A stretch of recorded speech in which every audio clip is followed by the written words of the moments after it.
자, 오늘 말씀은 신광야를 지나서 르비딤에서 있었던 사건을 소개하고 있습니다.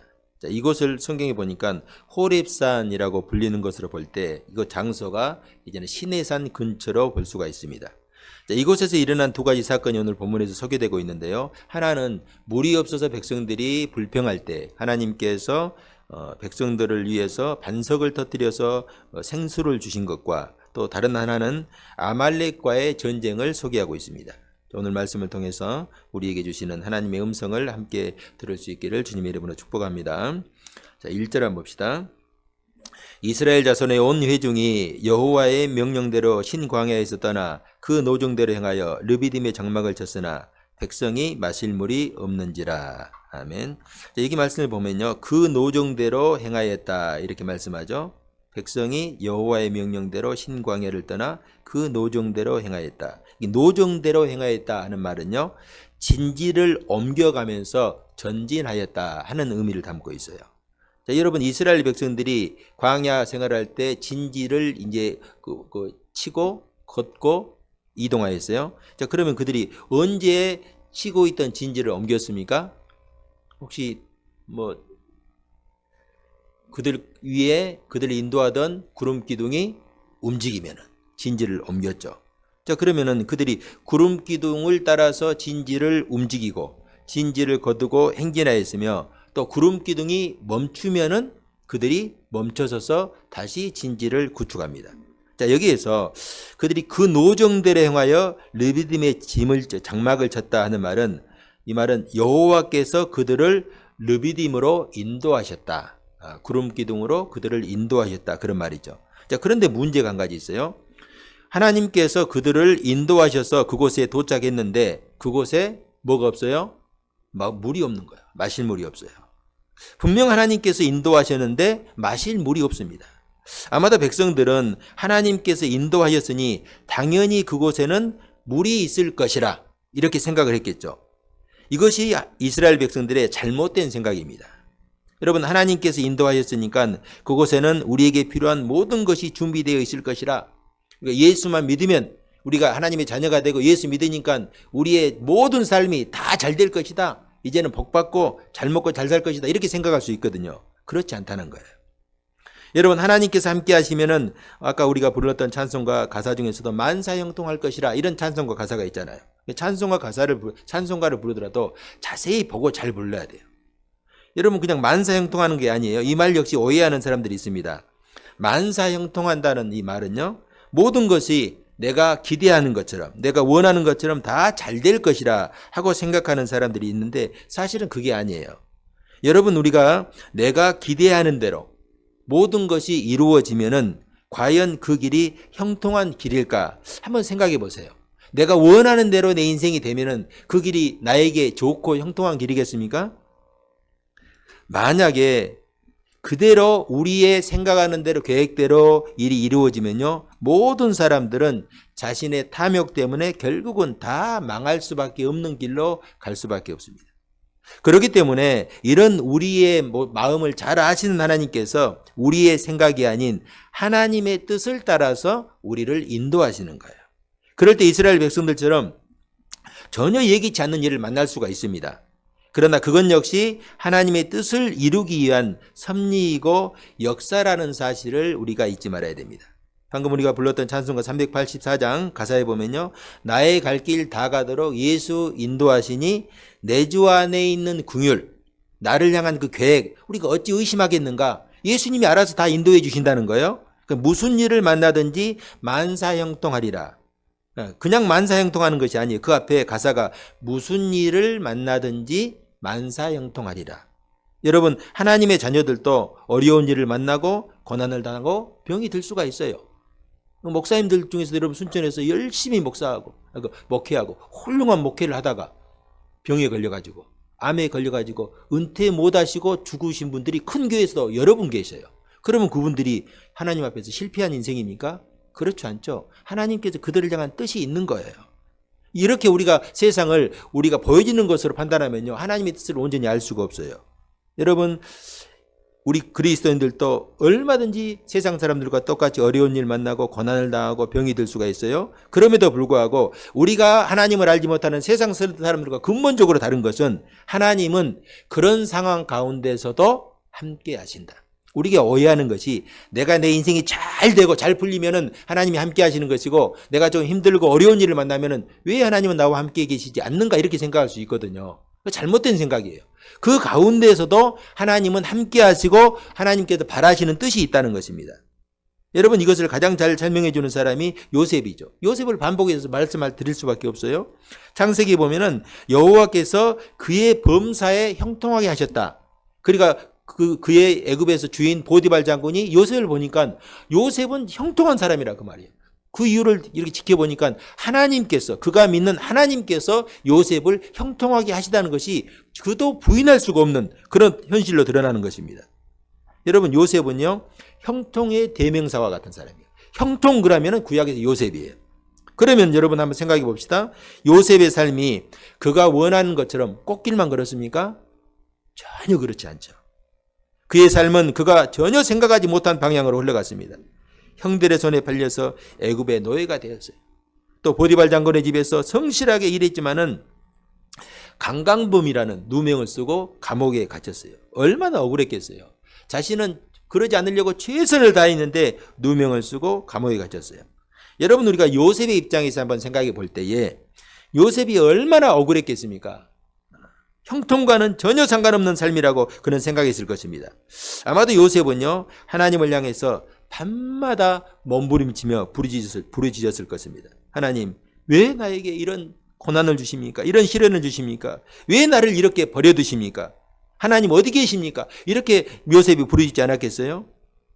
그럼에도 성경은 요셉이 형통한 길을 갔다 이렇게 말씀하고 있어요. 여기서 우리가 깨닫게 되는 것은 형통이라는 것은 내 뜻이 아니라 하나님의 뜻대로 내가 인도되는 것이라는 것을 우리가 깨닫게 됩니다. 지금 이스라엘 백성들이 잊은 것이 바로 이거예요. 하나님께서 그들을 르비딤으로 인도하셨다는 것입니다. 이때 그들이 잊지 말아야 되는 것이 있죠. 그들은 이곳에 도착하기 전에 신광야에서 이제 출발했는데 신광야에서 어떤 일이 있었어요? 그들이 먹을 것이 없다고 불평했을 때 하나님께서 만나와 메추리알을 주셨고 그리고 그 이후로 매일 아침에 하나님께서 일용할 양식으로 만나를 주셨습니다. 또한 그들 위에는 불기둥과 구름기둥, 밤에는 불기둥, 낮에는 구름기둥이 함께하였고 그들을 인도하였어요.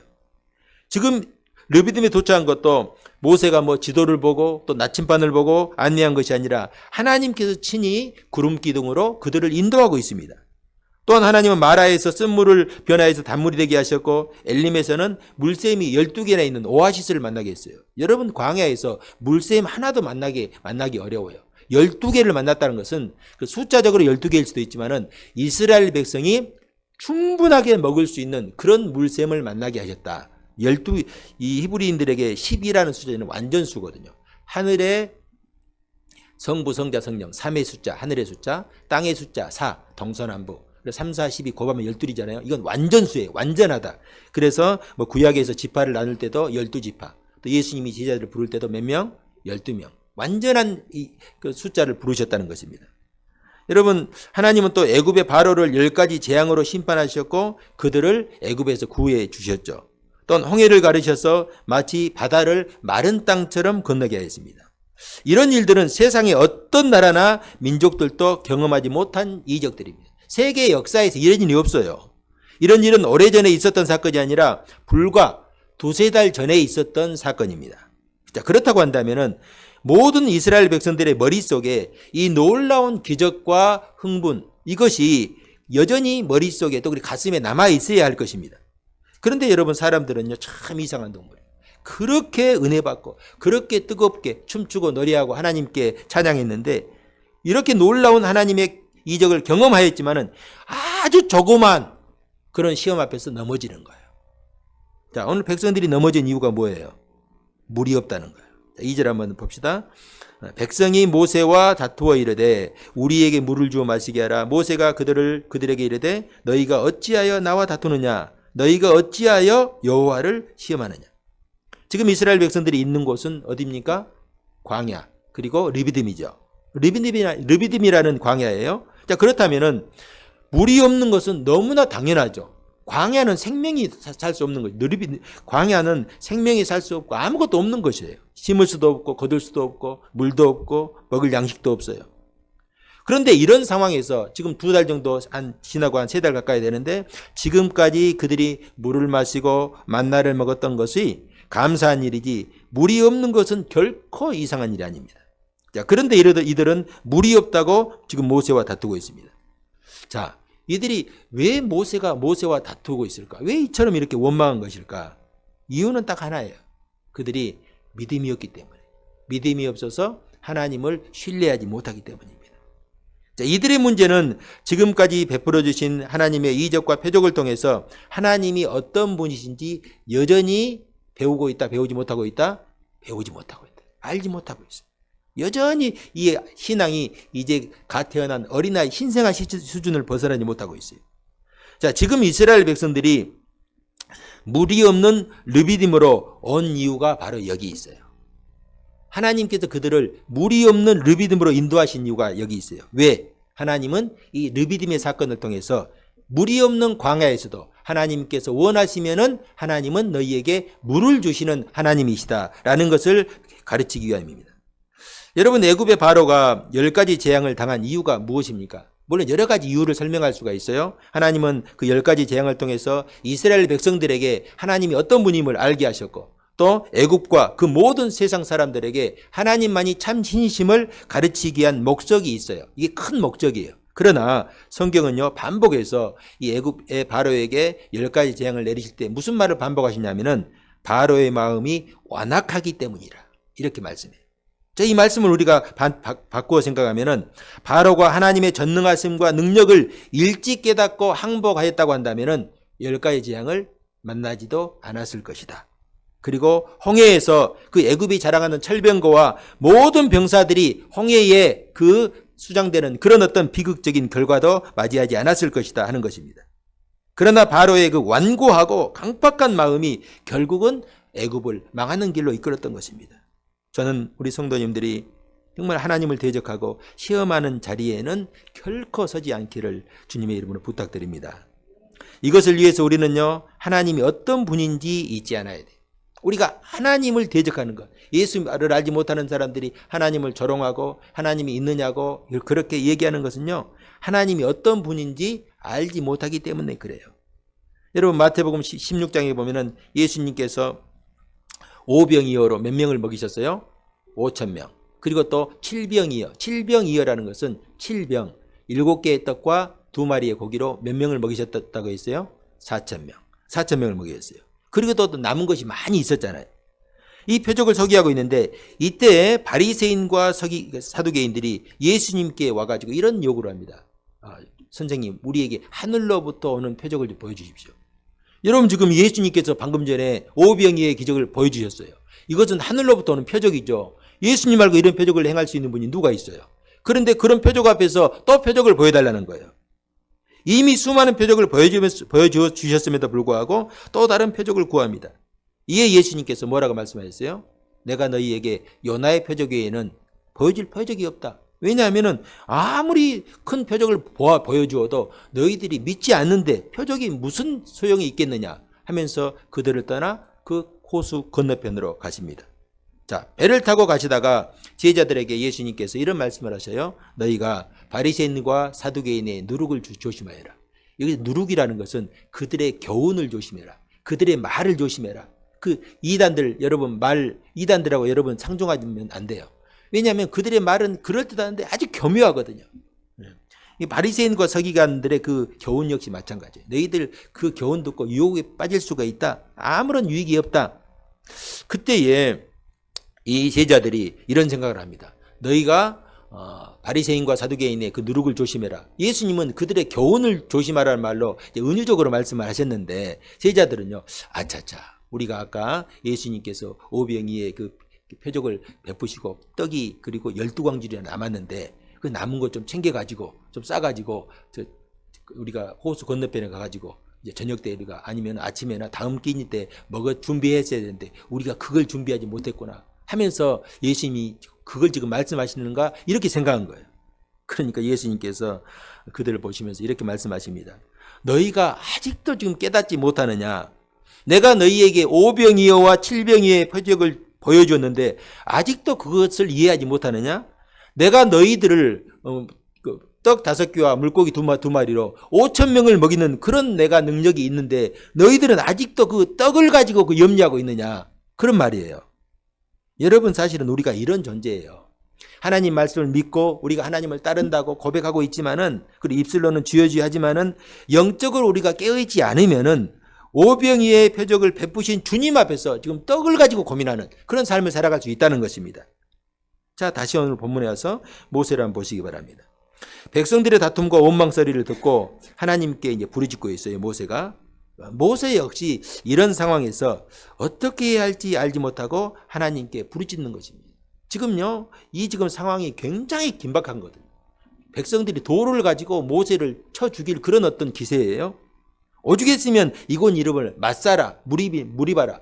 이들이 다투었다, 원망했다. 그 땅 지명을 바꿀 정도로 그런 어떤 위기적인 상황입니다. 이때 자 4절 봅시다. 내가 이 백성에게 어떻게 하리까?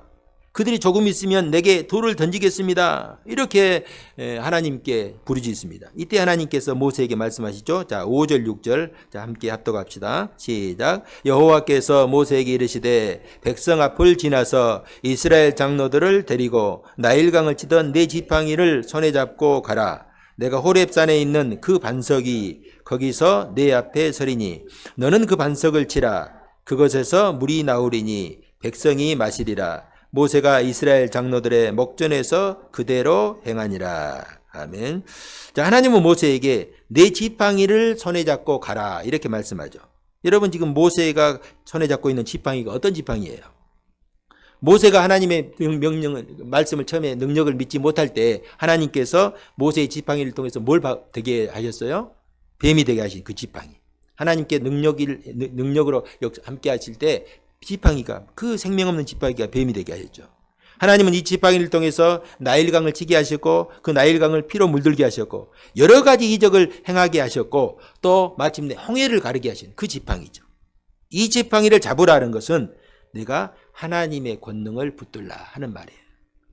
내가 이 백성에게 어떻게 하리까? 이렇게 하나님께 부르짖는 모세에게 너의 힘을 의지하지 말아라. 왜 너 자신을 바라보느냐? 내가 너와 함께 있지 않느냐? 너는 힘과 권능을 붙들라. 하나님의 지팡이를 붙들라 그 말이에요. 그러니까 6절에 보면은 내가 그 반석이 거기서 내 앞에 서리니 너는 그 반석을 치라. 이 말씀 한 절 속에 굉장히 심오한 영적인 진리가 들어있어요. 이 말씀을 한번 잘 보시기 바랍니다. 자, 한 반석을 가리켜요. 그 반석을 가리키면서 그 반석 위에 누가 서신다? 하나님이 서신다. 그 하나님이 그곳에 서시지 않으셔도 되거든요. 하나님이 서신다. 이 무슨 말이에요? 너와 내가 함께 하겠다. 그 반석 위에 내가 임재하겠다. 그런 말이죠. 모세가 하나님 말씀에 순종하여 그 반석을 치니까 그 반석에서 물이 나온 거예요. 모세의 지팡이가 힘이 있는 것이 아니라 하나님의 그 권능이 그 반석에서 나타난 것이죠. 자, 이 부분을요, 시편 78편 15절에 16절에 보면 이렇게 증거합니다. 광야에서 반석을 쪼개시고 매우 깊은 곳에서 나오는 물처럼 흡족하게 마시게 하셨고 또 바위에서 시내를 내사 물이 강같이 흐르게 하셨다. 반석을 쪼개시고 물을 주시는데 그건 약수 주시듯이 쫄쫄 나온 게 아니라 마치 강물이 터져 나오듯이 그 강을 이루게 하듯이 어마어마한 물을 주신 거예요. 풍성하게 주셨다는 말씀입니다. 여러분, 하나님께서 이스라엘 백성들에게 만나를 주실 때 어마어마한 만나를 주셨잖아요. 매일 먹을 수 있는 만나를 주셨어요. 마찬가지로 하나님은 만나만 주시는 하나님이 아니라 생수도 주시는 하나님입니다.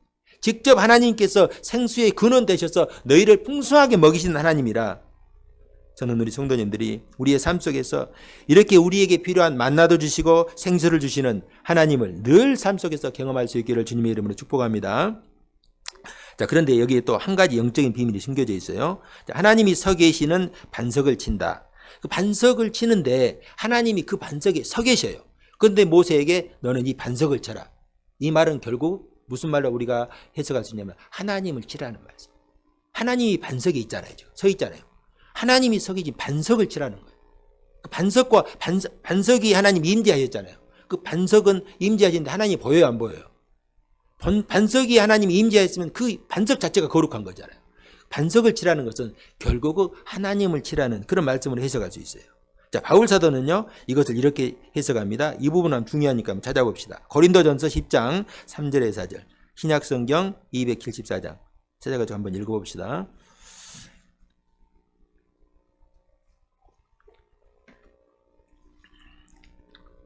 자, 고린도전서 10장 3절 4절 합독합시다. 시작. 다 같은 신령한 음식을 먹으며 다 같은 신령한 음료를 마셨으니 이는 그들을 따르는 신령한 반석으로부터 마셨음에 그 반석은 곧 그리스도시라. 자, 그 반석은 누구예요? 그리스도. 하나님이 임재하신 그 반석. 하나님이시고 곧 그리스도시라. 이 반석이 그리스도를 상징하고 있다는 말이에요. 자, 이 반석은 여기 방금 말씀 한번 다시 보세요. 이 반석은 그들을 따르는 신령한 반석이라 이렇게 말씀하잖아요. 그리스도인데 그 그리스도이신 이 반석이 누구를 따라요? 이 반석은 그들은 누구예요? 어렵습니까?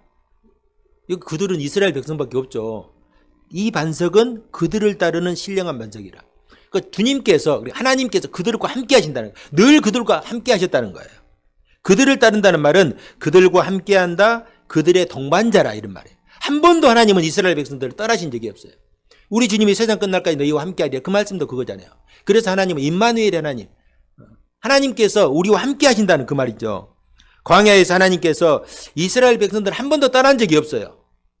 정말 우리 하나님께서 우리와 함께 계신가? 왜 우리에게 이렇게 먹을 것도 주지 않고 마실 물도 주시지 않는가? 하고 하나님께서 우리와 함께 계시는가? 하나님의 능력이 있는가? 이렇게 의심했을 때 하나님은 한 번도 그들을 떠난 적이 없다. 늘 너희들과 항상 함께 했다. 여러분, 그들이 하나님이 서 계신 반석을 쳐서 생수를 얻었듯이 예수님은요, 우리에게 임마누엘 되신 예수님은 우리에게 어떻게 자신을 주셨냐면은 십자가 위에서 자신의 몸을 치심으로 영원한 생명수를 우리에게 주셨어요. 자신의 사실은 그 생명수가 예수 그리스도의 몸으로부터 나온 거예요. 그래서 요한복음 7장 37절에 보면요, 예수님은 백성들에게, 자신을 따르는 백성들에게 이렇게 말씀했어요. 요한복음 7장 37절 이하에 보면은 명절 끝날 곧 큰 날에 예수께서 서서 외쳐 이르시되 누구든지 목마르거든 내게로 와서 마시라. 나를 믿는 자는 성경의 이름과 같이 그 배에서 생수의 강이 흘러나오리라. 그 배에서 생수의 강이 흘러나오리라. 예수님은 우리에게 말씀하셨어요. 누구든지 목마르거든 내게로 와서 마시라. 나를 믿는 자는 그 배에서 생수의 강이 흘러나오리라. 그 반석을 깨뜨려서 그 생수를 주신 하나님께서 이제는 예수 그리스도의 영으로, 성령으로 우리 가운데 오셨잖아요. 그러니까 우리가 믿음으로 주님을 바라보고 의지하면은 우리의 안에 거하시는 성령 하나님께서 우리 배에서부터 생수가 흘러나오게 하신다. 나를 믿는 자, 나를 믿고 신뢰하는 자, 이런 자는 그 배에서부터 생수의 강이 흘러나오리라 하는 우리가 이 말씀을 우리가 영적으로 이해하고 믿고 깨달을 수 있기를 주님의 이름으로 축복합니다. 자, 하나님은 힘들고 험한 세상에서요, 하나님만 믿고 신뢰하기를 원하십니다. 눈으로 안 보여도, 하나님이 안 보여도 하나님은 반드시 계신다. 우리 눈으로 안 보이고 우리가 오감적으로 느낄 수 없다 할지라도 하나님은 반드시 계셔서 하나님을 찾고 구하는 자들에게 상 주시는 이시다. 이 말씀을 믿고 신뢰하라는 말씀이에요. 여러분, 주님이 말씀하신 이 말씀 그대로예요. 이 정말 산상수훈 6장의 말씀, 이거 너무나 중요한 말씀. 그러므로 염려하여 이르기를 무엇을 먹을까, 무엇을 마실까, 무엇을 입을까 염려하지 말라. 이는 다 이방인들이 구하는 것이라. 너희 하늘 아버지께서 이 모든 것이 너희에게 있어야 할 줄을 아시느니라. 그런즉 너희는 먼저 그의 나라와 그의 의를 구하라. 그리하면 이 모든 것을 너희에게 더하시리라. 물이 없다고 다투고 원망하지 말고 먼저 하나님의 뜻을 찾고 구하라는 거예요. 왜? 하나님께서 그곳에 함께 계시니까. 그리하면 하나님은 백성들에게, 그리고 우리에게 필요한 모든 것을 이미 준비하시고 계시다. 이 말씀 붙들고 우리가 광야 같은 세상에서 주님이 주시는 하늘의 복을 누리며 살 수 있기를 주님의 이름으로 축복합니다. 자, 8절 봅시다. 그때에 아말렉이 와서 이스라엘과 르비딤에서 싸우니라. 자, 그때는 하나님께서 백성들에게 반석을 쳐서 물을 주셨던 하나님. 백성들 입장에서는 하나님 우리와 함께 계시고 우리에게 만나뿐만 아니라 생수도 주시는 하나님이구나. 할렐루야 하고 하나님을 찬양하는 때죠. 이때에 하나님은 또 한 가지 이들에게 교훈을 주십니다. 가르쳐 주세요. 그것은 하나님은 만나와 생수만 주시는 하나님이 아니라 너희에게 승리를 주시는 하나님이다. 여호와 니시다. 여러분 여호와 니시라는 말은요 히브리어인데 여호와 니시, 여호와는 나의 깃발이라는 뜻이에요. 깃발. 여러분 깃발을 언제 흔들어요? 싸움에서 승리했을 때 깃발 꽂잖아요 우리가. 벽오동 무슨 전투? 봉오동 전투에서 승리의 깃발을 태극기를 탁 꽂잖아요. 마찬가지로 여호와 니시 말은 여호와는 나의 승리다. 승리를 주시는 분은 여호와시다. 여호와께서 나에게 승리를 주셨다. 그런 의미예요. 자, 여기에 등장하는 아말렉은요, 앞으로 이제 우리가 자꾸 이제 나눌 수 있는 기회가 있을 것인데, 에서의 후손이에요. 야곱의 형 에서의 후손인데, 그 에서의 후손으로서 이들은요, 늘 다른 민족을 약탈하고, 다른 민족을 이렇게 빼앗는 그런 아주 비열한 민족입니다. 이런 그들이 이스라엘을 공격하였는데, 자, 이에 이제 모세는 여호수아를 선택해서 백성들을 이끌고 이제 아말렉과 대적해서 싸우게 하고, 모세는 어떻게 합니까? 하나님의 지팡이를 손에 들고 아론과 훌을 데리고 산꼭대기로 올라갑니다. 그리고 기도하죠. 자, 어떻게 되었습니까? 자, 여호수아는 백성을 데리고 아말렉과 싸우기 위해서 출정하였고 싸우기 전쟁이 시작되었죠. 모세는 아론과 훌을 데리고 산꼭대기에서 손을 들고 기도합니다. 그런데 이상한 일, 신기한 일이 일어나는 거예요. 모세가 손을 들고 기도하면은 이스라엘이 이기고 손이 피곤해서 내려오면은 어떻게 돼요? 아말렉이 이기는 거예요. 이게 무슨 말이에요? 이게 성경에 지금 말하고 싶은 거예요. 뭐예요? 하나님께서 도와주면은 전쟁에서 이기고 하나님께서 도와주지 않으면은 이길 수 없다 하는 말이에요. 너무나 중요한 말씀이 여기 있어요. 우리가 기도해야 하는 이유가 바로 여기 있어요. 이것을 깨달은 아론과 훌은 돌을 가져다가 이 모세가 손이 내려오지 않도록 이 기도를 쉬지 않아야 된다는 거잖아요. 그래서 모세를 이 돌에 우리 말하면 의자에 앉히고 양 옆에서 아론과 훌이 한쪽 손씩 붙들고 모세의 손이 내려오지 않도록 피곤해도 내려오지 않도록 저녁 아주 해질 때까지 붙들고 있는 거예요. 결국 어떻게 되었어요? 해가 지도록 모세의 손이 내려오지 않았고 여호수아는 칼날로 아말렉을 쳐서 물리쳤습니다. 여러분 이 모습, 이 아말렉 전투 그리고 모세의 기도를 통해서 우리에게 하시고자 하는 말씀이 뭐예요? 전쟁의 승패는 하나님께 있다. 오직 하나님께 있다. 만군의 여호와, 모든 군대의 하나님, 전쟁의 승패는 하나님께 있다. 물론 여호수아와 그의 군대가 나가서 싸워야 되죠. 싸워야 되는데 그러나 하나님께서 그들과 함께 싸웠을 때 승리할 수 있다 하는 것입니다. 성도 여러분, 우리가 열심히 사는 것도 중요합니다. 그러나 하나님께서 도와주셔야 우리의 삶에 열매를 거둘 수가 있는 것이고 또 형통케 하시는 복을 누릴 수가 있는 것입니다. 여러분, 자녀들이 열심히 공부하는 거 중요하죠. 우리 부모들 자녀들이 공부를 그렇게 안 하잖아요. 자녀들이. 그런데 부모들은 자녀가 열심히 공부해가지고 좀 인생에 좀 성공적인 삶을 살기를 원하잖아요. 그런데 여러분, 공부하는 것도 중요한데 그보다 더 중요한 게 있어요. 공부해라 잔소리하는 것도 중요해요. 그거 필요해요. 그런데 그보다 중요한 게 있어요. 그게 뭐예요? 손을 들고 하나님께 자녀를 위해서 기도해야 돼. 여러분, 기도하는 부모님의 기도가 있어야 자녀들이 세상의 이 강박한 정쟁터에서 승리할 수 있는 거예요. 여러분, 가정을 세우는 거 매우 중요하죠. 이 시대에 정말 중요한 게 가정이에요. 이 시대에 가정이 얼마나 흔들리고 있는지 모릅니다. 왜 가정이 여러분 흔들리는 것일까요? 그것은 악한 아말렉과 같은 이런 어떤 이 원수 마귀가 가정을 흔들기 때문에. 왜 가정을 흔들까? 가정은요, 아까 우리 조지사님께서 기도하셨던 것처럼 가정은요, 우리의 교회의 가장 기본적인 이 장소예요. 교회는 사실 가정에서 시작되는 거예요. 신앙도 가정에서 시작되는 거예요. 가정이 안전해야 신앙이 성장할 수가 있거든요. 그래서 이 마귀가 그 가정을 흔드는 거예요. 신앙이 성장하지 못하도록 가정을 흔드는 거예요. 그래서 우리 성도들은요, 손을 들고 하나님께 기도해야 됩니다. 디모데전서 2장 8절에 보면은 그러므로 각처에서 남자들이 분노와 다툼이 없이 거룩한 손을 들어 기도하기를 원하노라. 이렇게 말씀을 증거하잖아요. 각 처에서 그러니까 각 가정마다 남자들이 분노와 다툼이 없이 기도하라 이렇게 권면합니다. 남자들만 기도하면 되는구나 이렇게 그런 말씀이 아니라 그 당시는 여자들은 기도를 열심히 하는데 상대적으로 남자들이 기도를 하는 사람들이 더 없었던 것으로 보입니다. 그러잖아요. 교회에서도 기도해 합시다 그러면요. 여자들 한 10명 나오면 남자들은 0.5명 나와요. 1명도 안 돼. 0.5명. 기도회 했을 때 남자들이 나오면 큰일 난 줄 아는데 그러지 않아요. 남자들이 기도하는 게 훨씬 더 능력이 힘이 있어요. 가정에서 아버지가 힘을 쓰는 것하고 어머니가 힘을 쓰는 것 여러분 차이가 있습니다. 어머니가 열심히 자녀를 위해서 기도하는 것 중요해요. 그러나 아버지가 자녀를 위해서 기도하면요. 그 힘은 더 나는 크다고 생각해요. 여러분 아버지하고 집안에서 이런 말이 있잖아요. 어머니든지 아버지든지 둘 중 한 사람이 엄격하게 자녀를 길러야 된다고 생각하잖아요. 그런데 내가 보니까 엄마가 엄하는 것은요. 한계가 있어요. 반대로 엄마는 좀 아주 자녀들에게 부드럽고 아버지가 엄하는요. 훨씬 더 규율이 잘 섭니다. 여러분 여기 보면은 가정에서 남자들이 분노와 다툼 없이 거룩한 손을 들고 기도하라.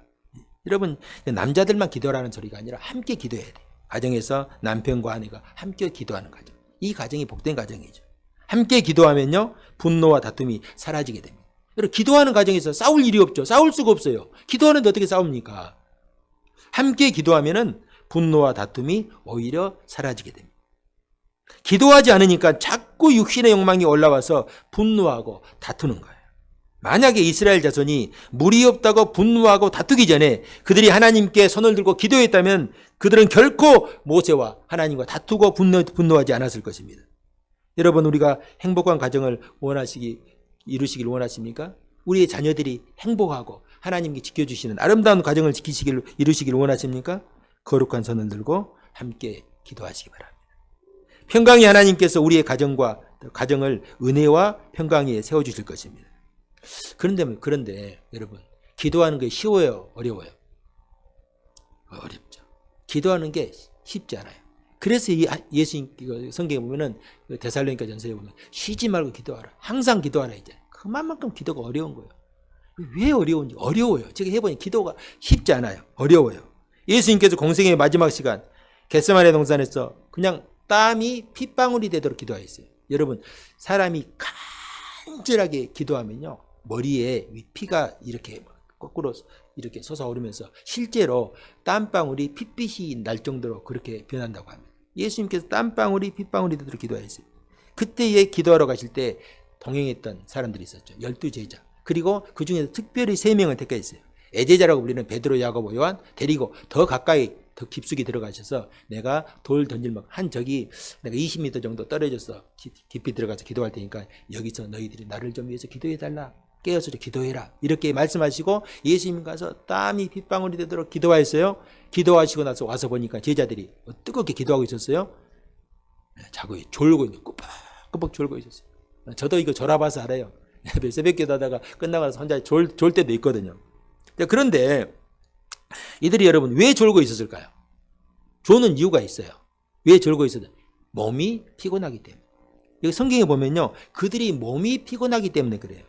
하루 종일 주님 따라서 다니면서 복음 전하고 병자를 고치고 그 많은 사람들 되는데 얼마나 피곤하겠어요. 주님도 그것을 아셨어요. 그래서 주님께서 그렇게 말하잖아요. 너희들이 마음에는 원이다. 기도하고자 하는 마음이 있는데 뭐가 약하다? 육신이 약하구나. 너희들이 지금 몸이 몹시 피곤하구나 라고 말씀을 하셨죠. 그런데 여러분 우리가 몸이 피곤하니까 우리가 기도하지 못하는 것 예수님께서 다 이해해 주시는구나 이렇게 생각하면 안 돼요. 성경을 끝까지 봐야 돼요. 그럼에도 불구하고 예수님께서 이렇게 말씀하셨어요. 몸이 피곤하니까 가서 쉬어라. 피곤하면 기도하지 않아도 된다. 이렇게 말씀하지 않았어요. 그럼에도 너희들은 깨어서 기도해라. 몸이 피곤해도 기도할 때는 기도하라는 거예요. 육신이 피곤하다고 육신의 편안함을 따라 살지 말고 기도가 필요할 때는 깨어서 기도하라는 거예요. 깨어서 기도하라. 왜냐하면 영적 전쟁에서 기도가 가장 강력한 무기예요. 왜 기도가 강력한 무기입니까? 하나님의 권능을 붙들기 때문에. 하나님의 권능으로 싸우기 때문입니다. 여러분 기도하면 이기고 기도하지 않으면 패하기 때문이에요. 하나님의 지팡이를 붙들고 기도해야 됩니다. 하나님의 능력을 붙들고 하나님의 능력을 의지하고 기도하라는 말이에요. 왜냐하면 하나님의 손에 우리의 인생의 모든 것이 달려있기 때문입니다. 시편 127편 1절에서 2절에 보면요. 표준 세번역 이렇게 증가하고 있어요. 제가 봉독합니다. 주께서 집을 세우지 아니하시면 세우는 자의 수고가 헛되며 주께서 성을 지키지 아니하시면 파수꾼의 깨어있음이 헛된 일이다. 일찍 일어나고 늦게 눕는 것, 먹고 살려고 애써 수고하는 모든 일이 헛된 일이다. 주께서 사랑하시는 사람에게는 그가 자는 동안에도 복을 내리신다. 여러분 어떤 삶을 살기 원하십니까? 하나님께서 함께 하시는 삶, 하나님께서 싸워주시는 삶을 살 수 있길 바랍니다.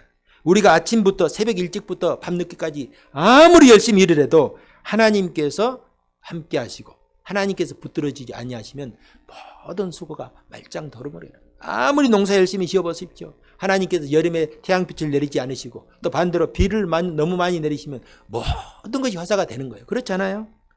그러나 하나님께서 도와주시면 하나님께서 함께 하시면 잠을 자고 있을 때도 복을 주신다는 거예요. 얼마나 놀라운 말씀입니까? 하나님께서 우리를 복을 주시면요 아무도 막을 수가 없어요. 어떻게 하면은 하나님을 믿고 신뢰하고 의지할 때 하나님께서 함께 하시고 복을 주신다. 여호와 니시, 하나님께서 함께 하시고 붙들어 주시면 여호와 니시, 여호와께서 싸우시고 이기게 하신다 말씀하시는 것입니다. 사랑하는 성도 여러분, 인생의 광야에서 어려움을 만났을 때 지금까지 함께 하셨던 하나님을 믿고 신뢰할 수 있기를 바랍니다. 하나님은 우리가 이길 수 있는 시험만 만나게 하십니다. 그리고 시험을 만나면은 반드시 이기게 하십니다. 그 시험을 통해서 하나님은 우리가 하나님을 더 깊이 알고 하나님이 이런 분이시다 하는 것을 고백하게 하십니다. 나를 대적하고 넘어뜨리게 하는 아말렉과 같은 대적을 만났을 때 우리가 손을 들고 기도할 수 있기를 바랍니다. 자녀를 위해서 기도하고 가정을 위해서 기도하고 또 이웃을 위해서 교회를 위해서 기도할 수 있기를 바랍니다. 나의 기도를 들으시고 이기게 하시는 여호와 니시, 승리의 하나님께서 우리와 함께 하실 것입니다. 이 한 주간도 우리가 하나님을 믿고 신뢰함으로 나와 함께 하시는 하나님을 찬양할 수 있기를 주님의 이름으로 축복합니다.